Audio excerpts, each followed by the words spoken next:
2007 1-cent Canada coin. Today, we dive deep into the 2007 Canadian 1-cent coin, the subtle difference that matters, and why some of these low-denomination coins can sell for $60 or more. Stay tuned, because you're going to want to grab a magnet for this one. First, let's get acquainted with our star.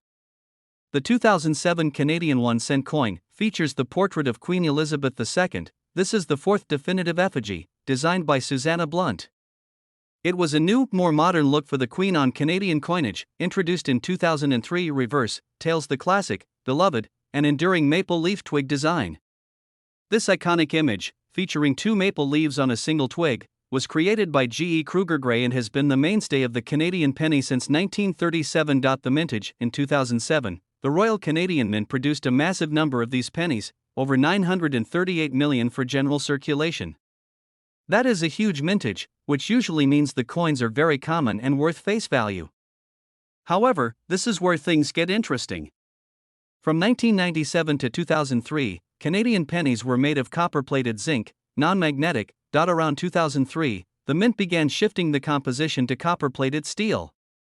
This was a cost-saving measure, as steel is cheaper than zinc or the previous copper. The year 2007 falls right in the middle of this composition transition. Most of the nearly billion coins minted in 2007 were the new standard, copper-plated steel. And guess what? Steel is magnetic, but, in numismatics, the unexpected can be valuable. Because of some residual inventory, test strikes, or early runs, a small number of 2007 pennies were struck on the older copper-plated zinc planchets. And zinc is non-magnetic. This is the single most important detail about this coin. Standard 2007 penny, magnetic, very common, worth face value in circulated condition. Rare 2007 penny, non-magnetic, the valuable one. Why is it rare? The Royal Canadian Mint officially lists the circulating 2007 cent as the magnetic, copper-plated steel version. They did produce a small, specific run of non-magnetic cents for collector mint sets in 2007, specimen or proof-like finishes, but for a non-magnetic coin to be found in general circulation is an anomaly for that year.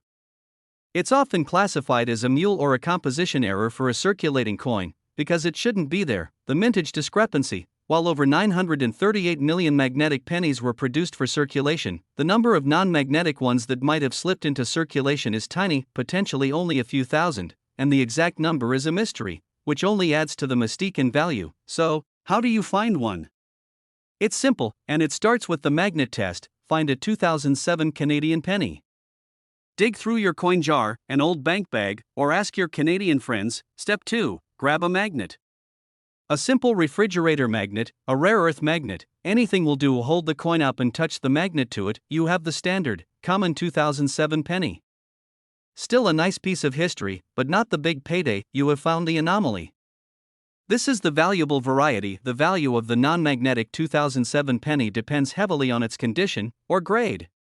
Remember, it's rare to find any non-magnetic 2007 penny, but it's even rarer to find one in pristine, uncirculated condition, which is what collectors pay the big bucks for. Circulated, worn, even a worn, non-magnetic 2007 penny has a collector premium, often selling for C1-C5 or more, simply because of the composition error. Uncirculated, mint state MS. This is the holy grail.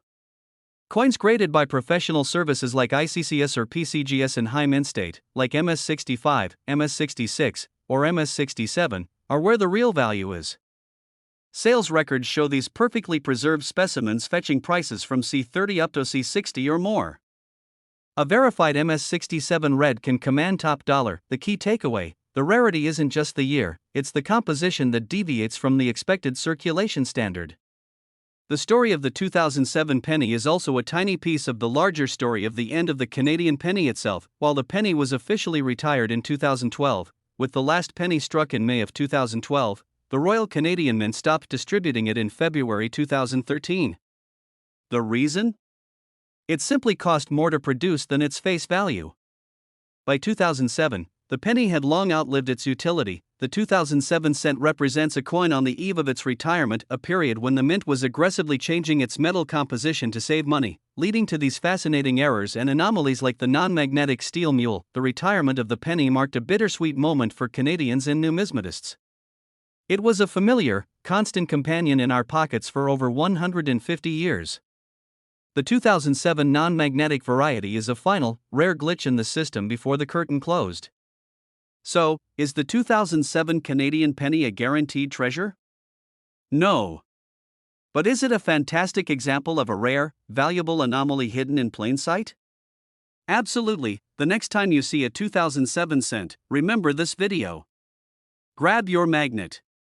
The nearly 1 billion regular magnetic pennies are simply 1 cent. But those rare, non-magnetic stragglers are the true collector's prize. Thanks for watching, and happy hunting!